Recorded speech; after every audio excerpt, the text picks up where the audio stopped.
Here's the deal. Actual car culture as a whole is gone.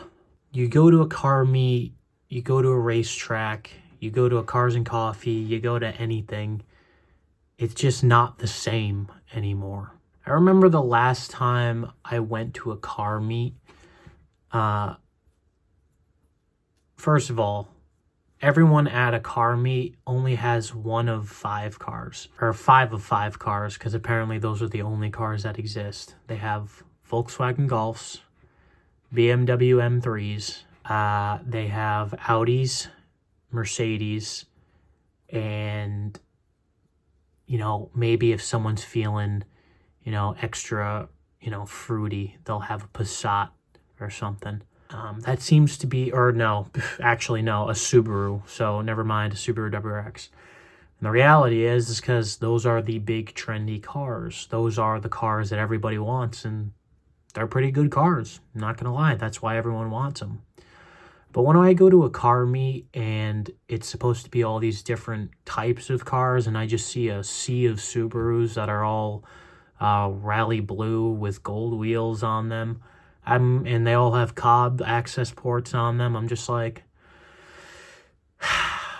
every single person that I talk to has the same personality. Now, my personality is pretty retarded, considering I only like Celicas and Scions and weird shit like a Honda Fit, or like the special one from Japan or something like that. So my taste isn't exactly, classy, I would say. But I try and have some type of etiquette for people who choose to drive things that are different, and try and understand them and get inside their head. And I'm not saying that all Subaru owners or BMW owners are shallow. I'm just saying that your personality types are all very similar. And there's not much I get out of a conversation from talking to a majority of people that are similar in a lot of different ways.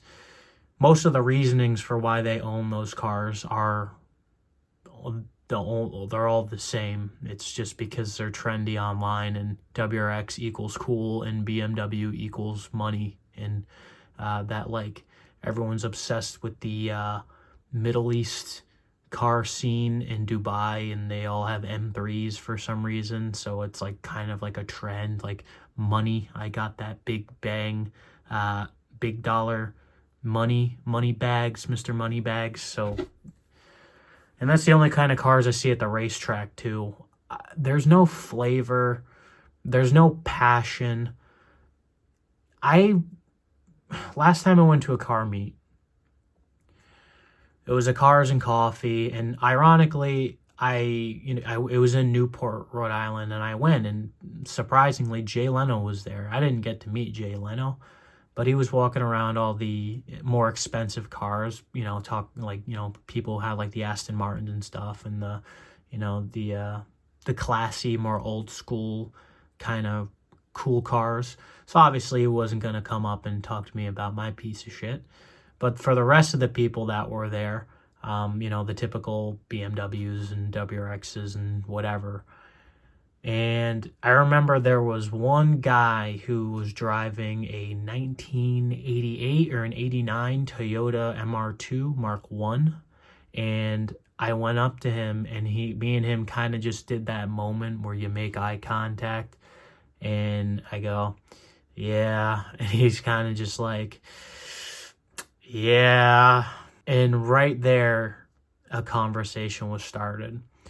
The type of idea that he had behind his car was something that it wasn't not seen before, but he wasn't the type of person that had the fuck it, let's smash it into a wall mentality. He wasn't vaping. He had no Cobb access port, and he actually just wanted to build something that was more to his liking.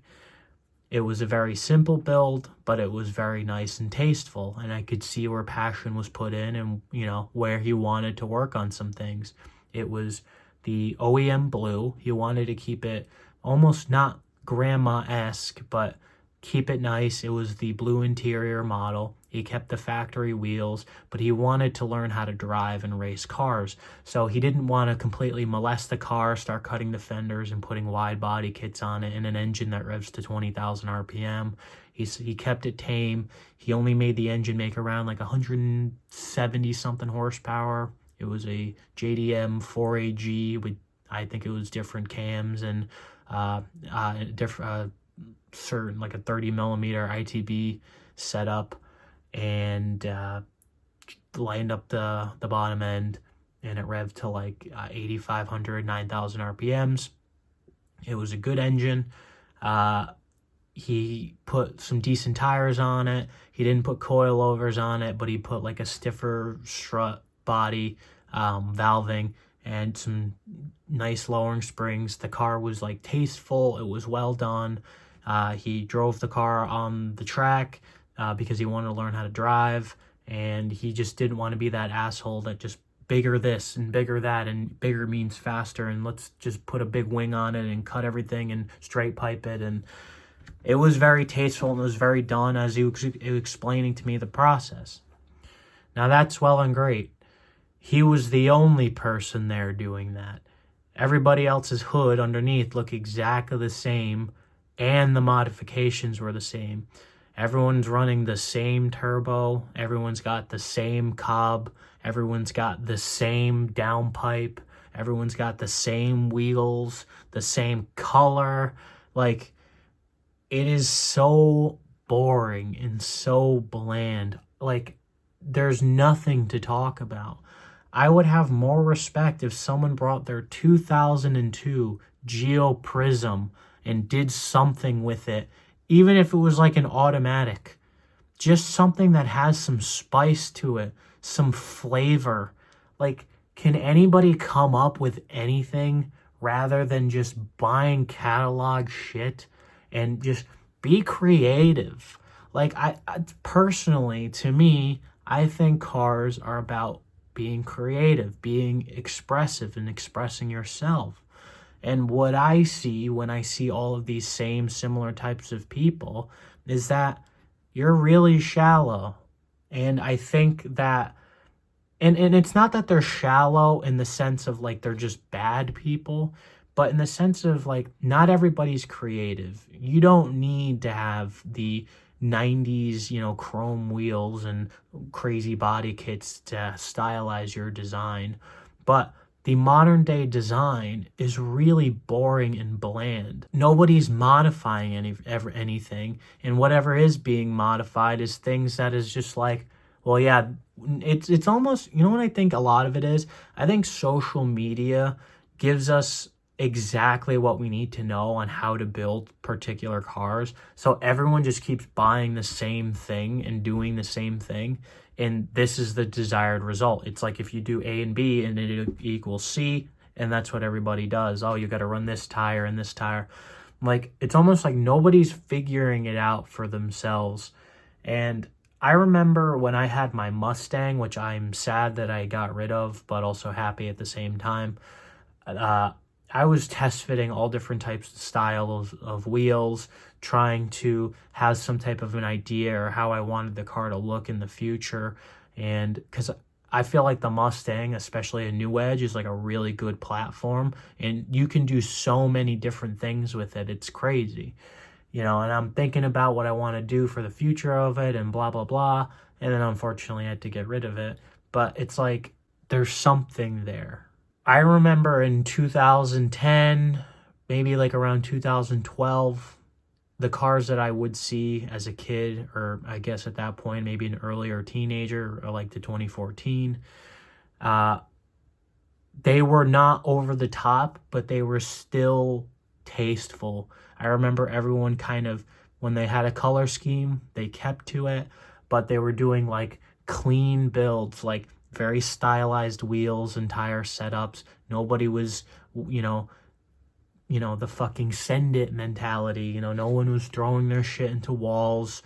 Everyone was a little bit more calm, cool, and collected. We all respected each other and everything that we did. And, people just did some clean builds. Like, I remember There was a 350Z that I saw, and it was completely stock, but it had twin turbos on it that the guy made, and he made a kit for it for his own car, and the car was just well done. It had a nice set of wheels on it, like a simple little spoiler and body kit, twin turbos. It wasn't pushing 20 pounds of boost to, haha, fucking send it. Fucking send it, gonna blow the rod through the motor, and like smiling on social media while you're doing it. It was tasteful, it was done properly, and it was overall just a nice car. And you could go up to the person and talk to them about it. And they explain a lot. Nowadays, it ain't like that. So I remember I went to a Yukon meet, and a Yukon meet is, I think, at University of Connecticut. I think, well, it was definitely in Connecticut, but I don't know if that's what Yukon is. I don't know. I could be wrong. Whatever. If anyone knows what the Yukon car meet is, then you know. I don't remember how. I remember I drove pretty far, but I don't remember how far I drove. It might be Connecticut. I don't know, but it's a college campus. I think, or something. It was something. I don't know. But it was this massive meet, and there was well over thousands of people there. I don't know how many thousands, but definitely thousands. Cars just everywhere. And it was all the same. Here and there, I'd see some really cool stuff. Like, obviously, you have the line of GTRs. But then I'd see, like, oh, like, what the fuck is that? It's like, it was a fully original 1980 something Corolla, and it was like I think it was like a 4AC engine or something. I'm like, that's really fucking cool, huh? That's nice.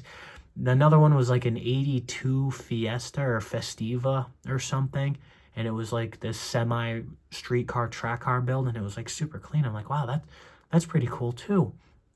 I saw like Camaros, 80s Camaros. There was a guy with a 68 Dart there. Just like cooler cars where I could see somebody, like, you know, doing little things here and there, and it was tasteful.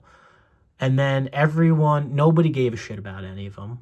Nobody cared. The only thing people cared about was the taking of videos of the stock McLaren driving by, and the Lamborghinis and the Ferraris. And it's like, yes, those cars are very cool and very expensive, but there's not much to talk about with the owners. I remember one of the owners had a Lamborghini Aventador, and it was all black, and he let me go for a ride with him, and I sat in the passenger seat. Wasn't a bad guy at all, and he did enjoy cars.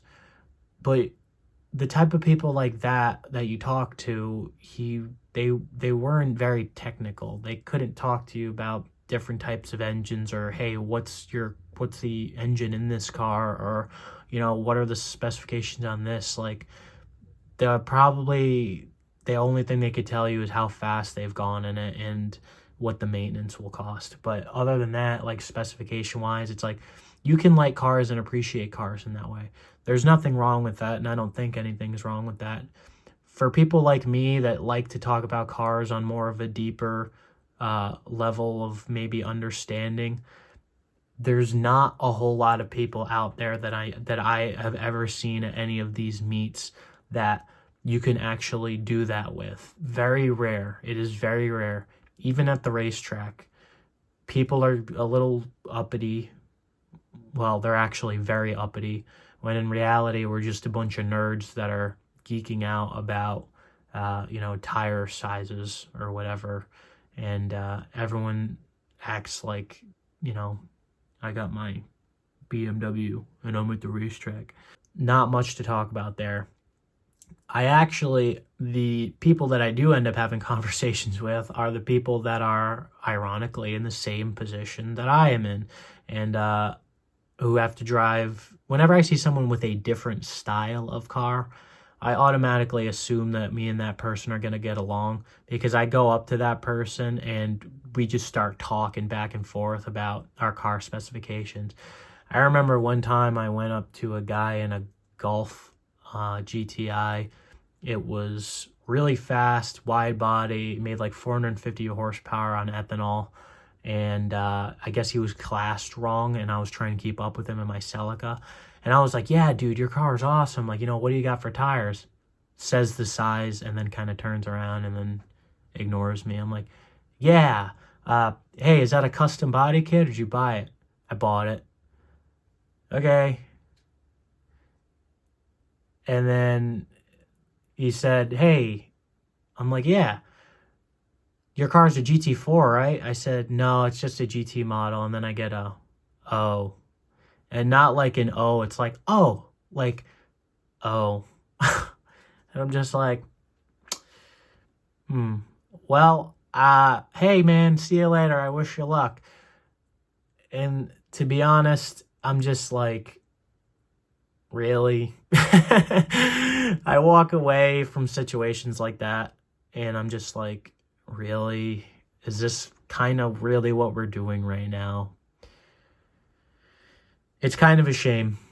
I wish people would just be more open to different things, and I don't think a lot of people are. Yeah.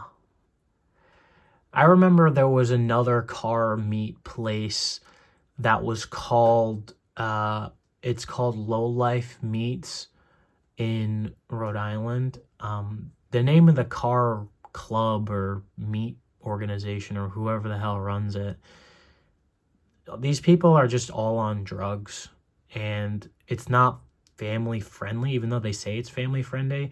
It's just a bunch of kids being idiots and doing burnouts in parking spaces, and nobody can have anything nice because everyone just talks shit.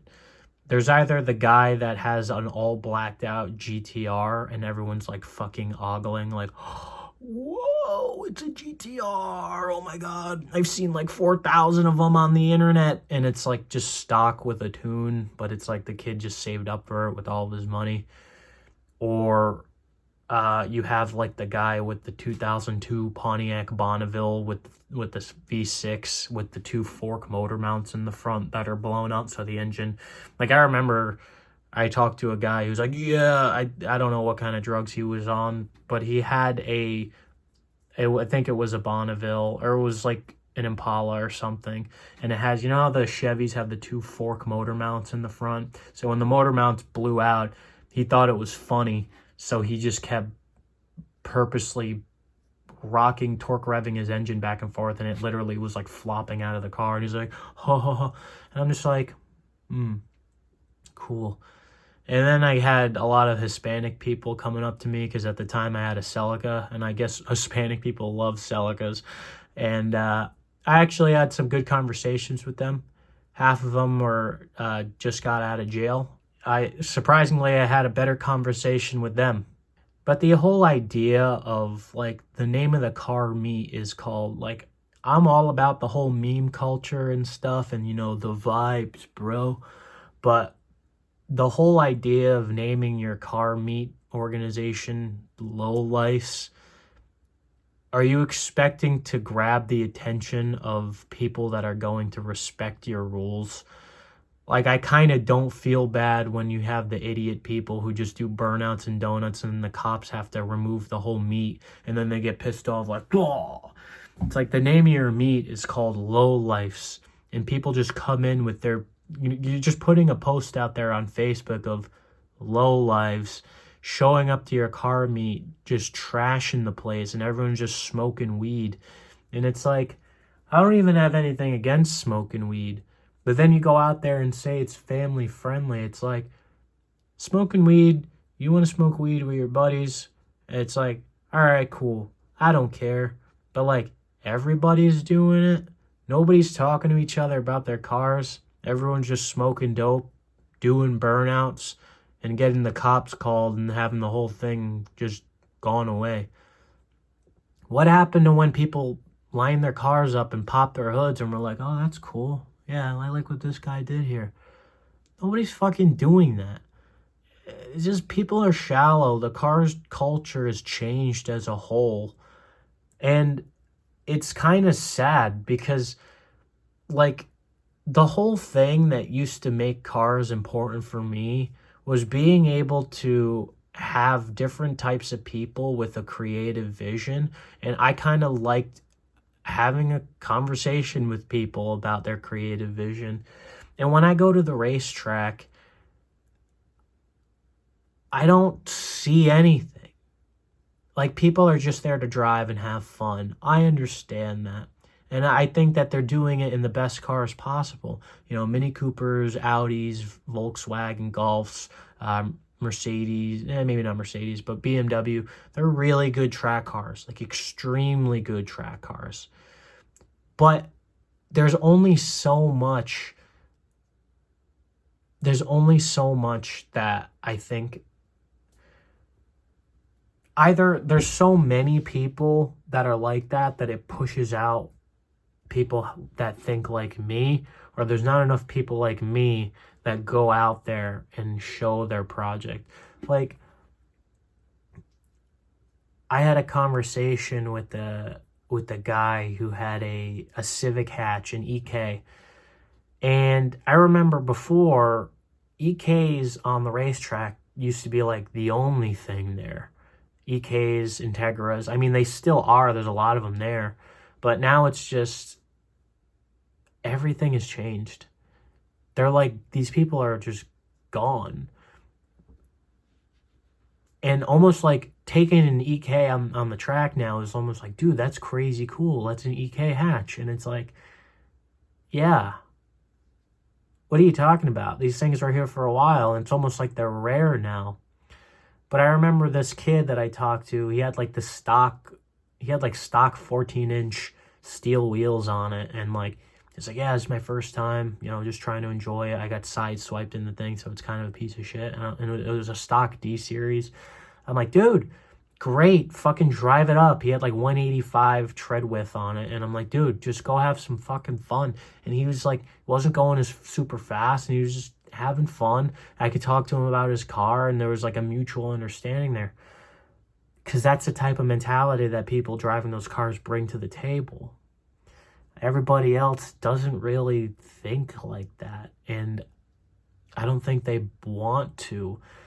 You know, you can be there just to drive, but it's almost like there are so many subcultures in the car culture that leaves us more divided. Like, nowadays, you either are the crazy build guy, you're the keep it stock only guy, you're the I only drive guy. Like, I'm finding a hard time finding people that have just cars as a passion, or they like a little bit of every aspect and maybe lean more towards one side. Whereas people are, I think, more strict into what. Like, I know a guy that only drives, well, actually, no, because that doesn't make any sense. I was going to say I know a guy that only drives Miatas and doesn't. I can have a conversation with that guy about the car, because he just wants to master that platform. But I can't have a conversation with the people who are driving the particular types of German cars, or the Subarus, or the Focus STs or something. You know, it's just, they're all the same type. None of them think differently. And to be honest, I find it hard, because it's just, I keep repeating it, but it's just shallow, really shallow, and it's boring. It's like, yeah, it's a car. It's like, yeah, you know, yay. I don't know. Call me schizo. See you later.